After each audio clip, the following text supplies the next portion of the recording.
This is Inside Indiana Business Radio on Demand for the morning of August 15th, 2022, brought to you by That's Good HR. I'm Wes Mills. Indianapolis International Airport is undergoing a $190 million rebuild of one of its two main runways. The project has been underway since earlier this year and is part of a concerted effort by the Indianapolis Airport Authority to upgrade facilities and, potentially, lure new airlines and routes to the airport. Airport Executive Director Mario Rodriguez appeared on Inside Indiana Business with Gary Dick. On all the systems, all the landing systems, everything that makes aircraft go and land and take off safely are the most important thing that we can do here at the airport. Airport officials say the amount of concrete that will be used to pave the new runway, about 7 million cubic feet, is enough to pave 2 lanes of Interstate 70 from Indianapolis to Terre Haute. About $56 million of the overall cost of the project is being paid for with a federal grant received by the airport in 2021. The project is expected to be complete in late 2024.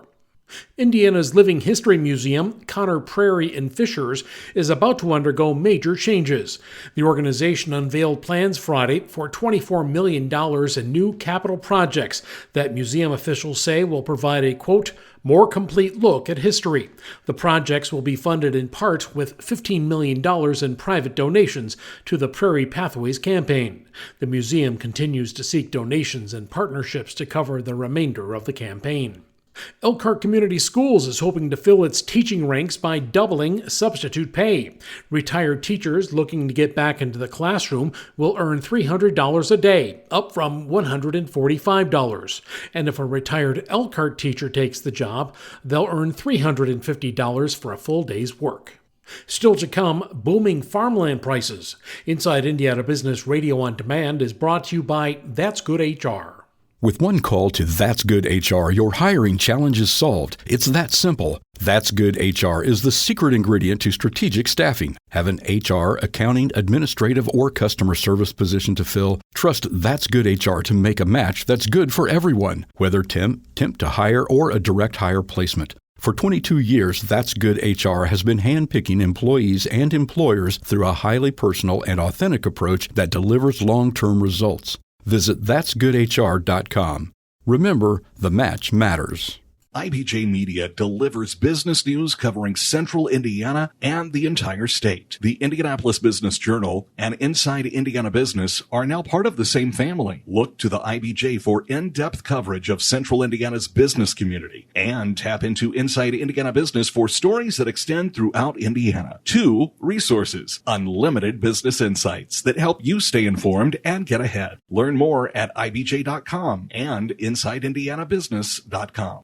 A new report from the Federal Reserve District in Chicago shows the value of good Indiana farmland has skyrocketed over the past 12 months, climbing 25% compared to the same period last year.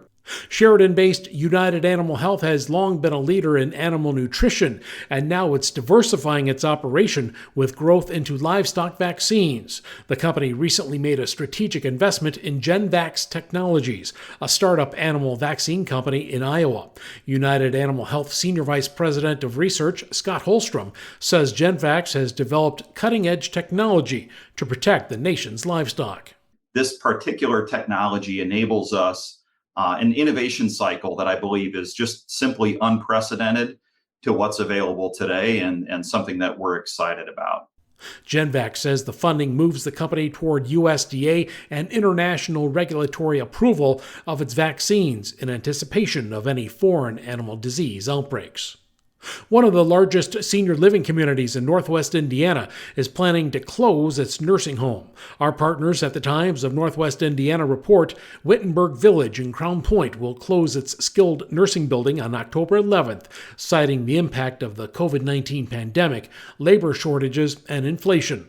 The retirement community's residential living and assisted living sections will remain open. Personal finance and business news publisher Kiplinger has released a list of the 25 cheapest U.S. cities to live in, and 2 Hoosier communities made the lineup. The highest-ranked Indiana community is Kokomo, coming in at number 10, while Fort Wayne comes in at number 25.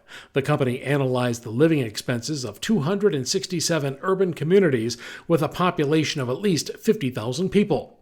When it comes to the cheapest living locale, that title goes to Kalamazoo, Michigan. This report is brought to you by That's Good HR, the secret ingredient to strategic staffing. Visit that'sgoodhr.com for more information. I'm Wes Mills, Inside Indiana Business, Radio on Demand.